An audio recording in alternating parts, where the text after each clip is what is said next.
et bienvenue dans ma nouvelle vidéo. Aujourd'hui on va parler munitions et plus particulièrement de sans-plomb. Allez, c'est parti! Vous en avez déjà très certainement entendu parler, mais les munitions à plomb aujourd'hui sont source de débat. Vous le savez, les munitions en zone humide sont déjà interdites. La législation tend à vraiment généraliser cette interdiction pour toutes les cartouches dans tous les milieux, mais aussi sur les balles avec le grand gibier. Au vu de cette interdiction qui tend vraiment à se généraliser à vraiment plus ou moins court terme, j'ai voulu prendre les devants et tester une balle sans plomb sur une bonne saison au grand gibier. Et donc j'ai choisi la Solognac Exergy Blue.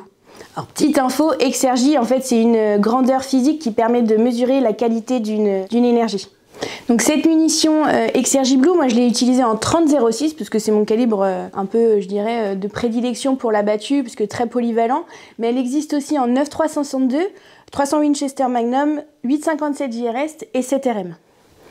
Pour se substituer au plomb, le choix du matériau est assez complexe. Il faut que ce matériau ait une masse volumique assez importante puisqu'il va permettre de transporter une grosse quantité d'énergie. Il doit aussi être relativement mou de manière à pouvoir prendre la rayure lorsqu'il passe dans le canon, mais il faut aussi qu'il puisse se déformer à l'impact de manière à pouvoir libérer toute son énergie. Donc le plomb qui fait vraiment à merveille ce travail, il a fallu trouver des matériaux pour le remplacer. Aujourd'hui, il en existe 3, l'or, l'argent et le cuivre. Pour des raisons économiques évidentes, l'or et l'argent, on les a mis de côté et on s'est concentré sur le cuivre.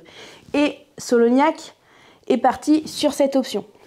Comme le plomb, le cuivre a ses avantages et ses inconvénients. Mais dans un choix de munitions, il faut faire des concessions. Et le cuivre a quand même fait ses preuves sur le terrain depuis plus de 50 ans. Pour des raisons sécuritaires, Solognac a fait le choix de prendre un projectile qui pétalise sans se fragmenter. Parce que le but de la Exergy Blue, c'est que à l'impact, elle garde toute son énergie et effectivement, du coup, toute sa masse.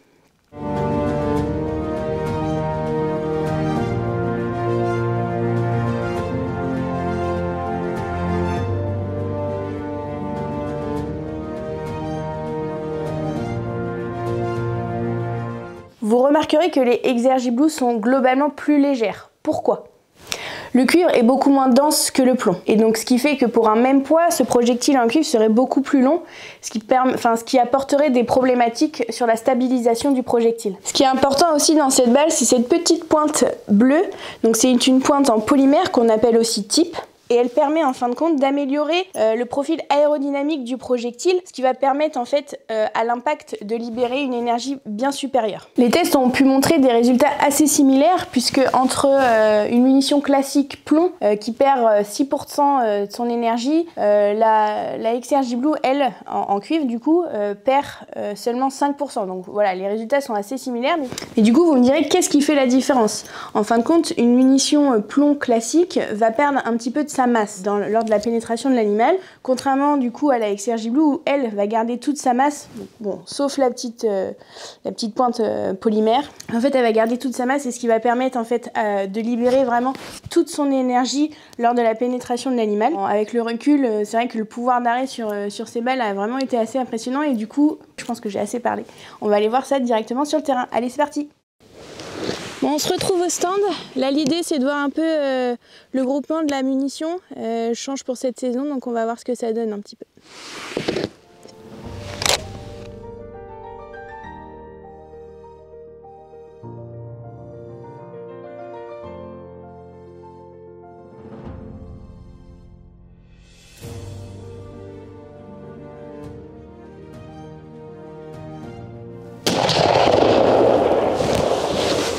Elle est au-dessus.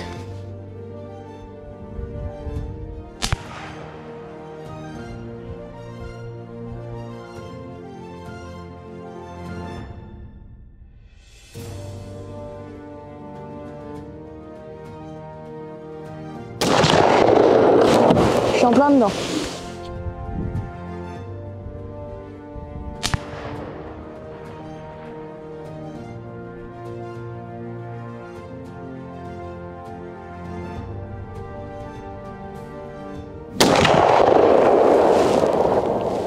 Bon, plein dedans.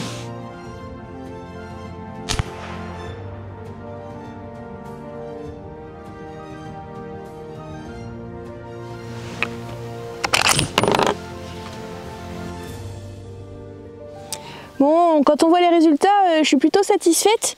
Ça c'est ma première balle, donc un petit peu haute. Ça c'est ma deuxième. Là la troisième elle est un petit peu à droite, mais je pense que c'est ce que j'ai fait un coup de doigt. Et la dernière, la quatrième, est en plein centre, donc très satisfaisant pour démarrer cette saison. Allez, c'est parti. On se retrouve en forêt. J'ai un animal au début de la battue qui se défile sur ma droite. Malheureusement, je ne peux absolument pas tirer puisqu'il se trouve en crête, donc je laisse passer. Je pense que c'est un beau mâle.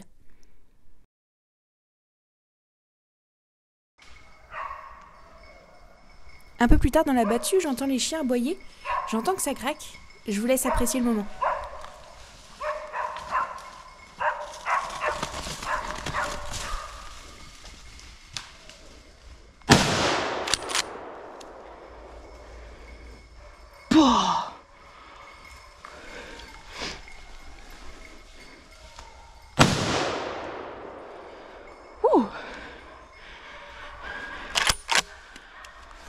Revoyons ça au ralenti. Cet animal me fonce droit dessus. Donc j'essaye de le mettre en joue, mais au départ il se positionne pas forcément très bien, puis il prend la tangente. Et dans une petite trouée, je décide de lâcher ma balle.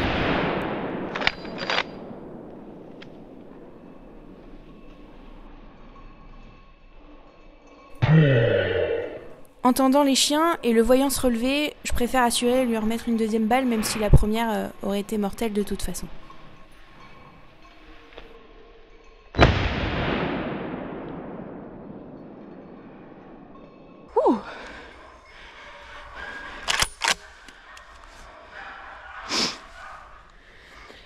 Bon, fin de battue, j'avais hâte qu'elle se termine. Parce que en fait j'ai un sanglier qui m'arrive droit dessus, il me fonce dessus. Et j'attends bien qu'il passe mon angle, etc. De toute façon il me passe dans les bottes, donc ça va. Je le prends, j'avais pas mal, j'ai quelques branches et tout. Je le prends et je lâche ma première balle, pouf, il fait carreau. Je vois qu'il essaye de se relever un peu, il y avait les chiens qui arrivaient derrière, donc j'en remets une. Mais on va aller voir ça tout de suite, trop contente.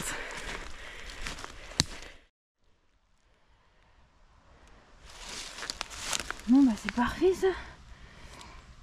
En fait du coup ma balle elle rentre là. Peut-être un poil haute, mais bon quoi qu'il arrive ma deuxième, bon, je serais pas partie bien de toute façon, mais c'était vraiment pour assurer pour les chiens. Super contente. On va essayer de lui remettre les honneurs quand même.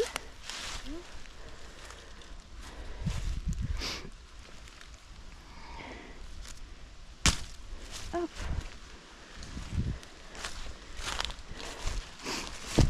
Hop. La brisée. Elle a sévi. Good job.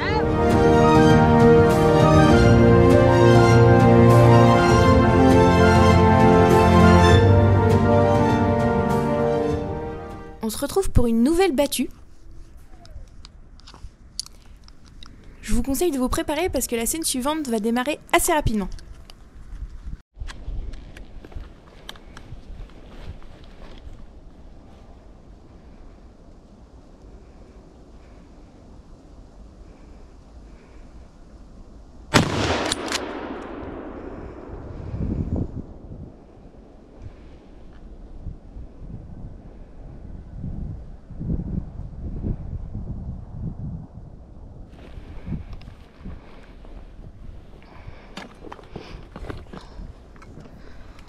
Quel échec sur ce premier coup de trompe.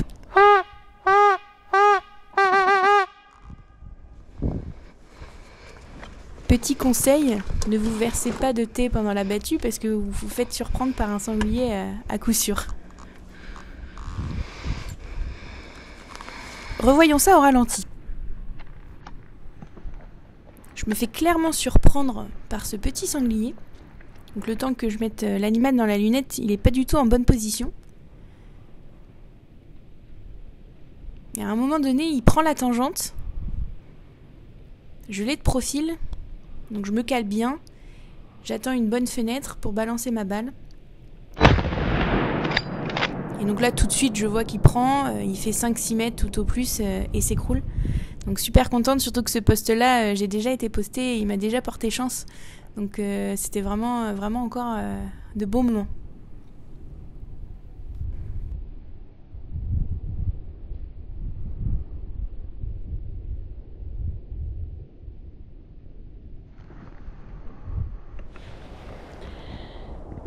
Bon, je viens de m'installer pour la deuxième battue. J'ai pas eu le temps de débriefer la battue précédente. En fait, je me fais surprendre par ce petit sanglier qui m'arrive sur la gauche. Et donc je pense il me voit, il remonte en fait, il remonte dans la traque. Donc au départ je le vois vraiment de cul, donc je tire pas et à un moment donné il prend la tangente. Donc j'attends d'avoir une fenêtre, je lance ma balle et puis là je vois qu'il s'écroule. Il fait peut-être 5-6 mètres devant et puis il fait un retour arrière et puis là il tombe. Donc non, franchement je suis super contente. Et puis je sais pas si vous vous souvenez, mais ce poste là j'y suis déjà allée et c'est le poste où j'avais eu le sanglier qui s'était souillé juste à côté de moi. Donc c'est marrant, enfin c'était vraiment encore une belle histoire sur ce poste là, sur cette track là, avec tous ces gens là aussi, parce que j'apprécie vraiment chasser avec eux. Donc non, vraiment c'était vraiment cool. Donc la deuxième battue, on va essayer de se concentrer pour essayer de voir d'autres agneaux. Allez, on croise les doigts. Bon, la battue va pas tarder à se terminer. On est quand même pas mal avancé en saison et je pense que c'est l'heure de vous faire le bilan de cette petite Exergy Blue. Pour rappel, c'est la samplon de chez Solognac. Donc, très honnêtement, en fait, j'en suis vraiment très contente. Je suis vraiment agréablement surprise. Tous les animaux que j'ai tirés, en tout cas qui n'ont pas été loupés, ont fait maximum une trentaine de mètres. Celui qui a fait le plus loin, c'est 37 mètres, mon cerf. Donc voilà, après c'est des animaux un peu plus costauds, mais franchement super contente parce qu'elles travaillent très bien et elles sont vraiment efficaces. Donc non, je suis super contente. En plus de ça, le rapport qualité-prix est vraiment pas négligeable puisqu'on est à une 60aine d'euros la boîte. Donc, franchement, c'est très abordable. Donc non, je suis super contente. N'hésitez pas à mettre en commentaire vos avis. Je ne sais pas si vous l'utilisez ou si vous avez des questions. En tout cas, n'hésitez pas, ce serait un plaisir de vous répondre. Donc voilà, donc j'espère que cette vidéo vous a plu. Et puis on se retrouve très vite pour la prochaine. Allez, salut!